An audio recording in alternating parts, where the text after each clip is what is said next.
সকাল সকাল মা বাহির থেকে অনেকগুলো সবজি এবং অনেকগুলো মাছ কিনে নিয়ে এসেছে। হ্যালো এভরিওয়ান, কেমন আছেন সবাই?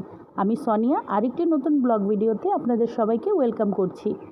সকাল সকাল আম্মু বাহির থেকে বেশ কিছু মাছ এবং সবজি এনেছিল, তো এগুলো আমি এখন ব্যাগের থেকে বের করে নিচ্ছি। এখানে ছিল ছোট ছোট মাছ আর কিছু বড় মাছও ছিল, আর এখানে কিছু সবজি শাক এগুলো আম্মু এনেছিল।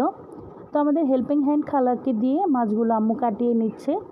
আর এইদিকে যা যা রান্না করা হবে সব কিছু রেডি করে আম্মু চুলোর কাছে এসেছে রান্না করার জন্য। তো আজকে এখানে আম্মু হাঁসের মাংস রান্না করছে নারকেল বাটা দিয়ে হাঁসের মাংস রান্নাটা আসলে আমরা কম বেশি সবাই খেয়ে থাকি, আর এটা খেতে অসাধারণ লাগে, এটা আমরাও সবাই জানি। তো খুব সুন্দরভাবে আম্মু মশলার সাথে কষিয়ে নিয়ে তারপর তরকারিটা রান্না করে নিচ্ছে। গত কয়েকদিন যাবৎ আমি মায়ের বাসায় আছি, কারণ আমার শরীর এবং মন কোনোটাই ভালো লাগছে না কিছুদিন যাবৎ। আমার মায়ের বাড়ি আমার বাসার একেবারেই কাছে, ইচ্ছে করলেই আমি এখানে চলে আসি। তারপরেও আজকে কয়েকদিন ধরে এখানে থাকছি। আর আসলে আম্মুর সাথে থাকাতে মনটা খুব ভালো লাগছে, শরীরটাও এখন খুব একটা সুস্থ মনে হচ্ছে। তো খুব সুন্দরভাবে আম্মু হাঁসের মাংসটা রান্না করে নিয়েছে, বেশ অনেকটা সময় চুলোয় রেখে তারপর এটা রান্না করা হয়েছে। আর এইদিকে রান্না হচ্ছে আমার অনেক পছন্দের পাট শাকের ডাল, এটা আমি খুবই লাইক করি, আর বিশেষ করে নাগামরিচের সাথে এটা খুবই ভালো টেস্ট আসে।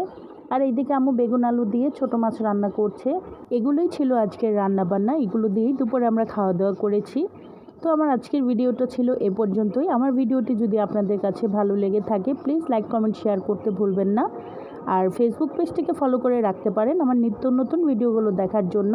আর যারা ইউটিউব চ্যানেল থেকে দেখছেন তারা আমার চ্যানেলটিকে সাবস্ক্রাইব করতে পারেন। তো আজকে এই পর্যন্তই, ভালো থাকবেন সবাই, আল্লাহ হাফিজ।